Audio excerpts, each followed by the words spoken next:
शिव्यांची लाखोळी वाहिली जाते, उलट घडते असं वाटतंय कुठतरी? मला वाटतं पहिली गोष्ट म्हणजे आपण हा शब्द वापरणं की शिवसेनेत गेले ते मिंदेच्या टोळीत गेलेले आहे, आणि दुसरं म्हणजे मिंदेंच्या टोळीची संस्कृती काय आहे ही जगासमोर आलेली आहे. आत्ताच आपल्याकडून ऐकलं की एका पळकुटे खासदारांनी ज्यांनी सगळ्यांनाच धमकी देणं सुरू केलंय, स्वप्नात पण आता इकडे तिकडे धमकी देत असेल, त्यांनी प्रेसवाल्यांना धमकी दिली, शिवीगाळ केली. पण मला एक सांगा, सकाळी केली, रात्री केली, कधी केली? म्हणजे नाही म्हणजे त्या मूडमधून कुठच्या बाहेर आलेत नाही आलेत हे आहे.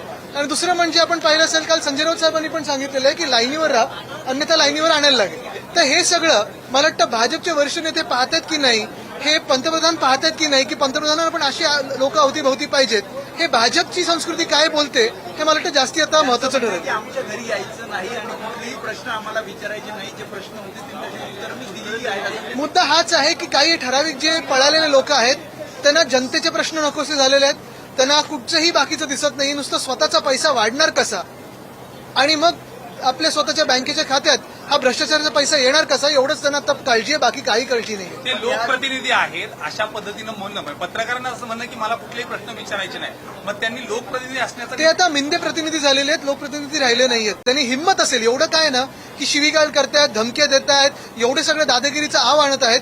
मी एवढंच विचारत आहे, थोडी जरी हिंमत आणि लाज असेल ना तर आज खासदारकीचा राजीनामा द्यावा आणि निवडणुका भाजपच्या चेहऱ्यावर किंवा मिंदेंच्या चेहऱ्यावर लढून दाखवा. एवढं दाखवा म्हणजे प्रेसला शिवीगाळ करतात, लोकांना धमक्या देतात, कार्यकर्त्यांना धमक्या देतात, हे सगळं एका बाजूला.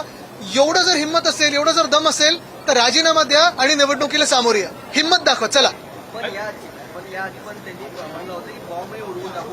म्हणून तर सांगतो, या फालतूच्या गोष्टी करण्यापेक्षा त्यांनी निवडणुकीला सामोरे यावं, कळेल किती दम आहे त्यांच्यामध्ये.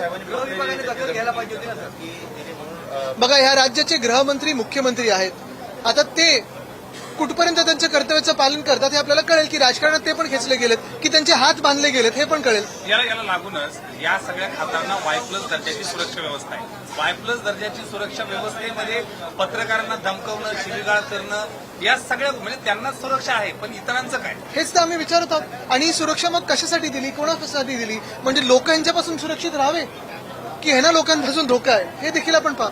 सर, याला लागूनच खरं तर संजय दिनाबद्दल यापूर्वी देखील पूर्ण गॉसिप होत्या, ते तुमच्यासोबत राहतील न राहतील, तरी देखील ठाकरे परिवारानं त्यांच्यावर विश्वास टाकला.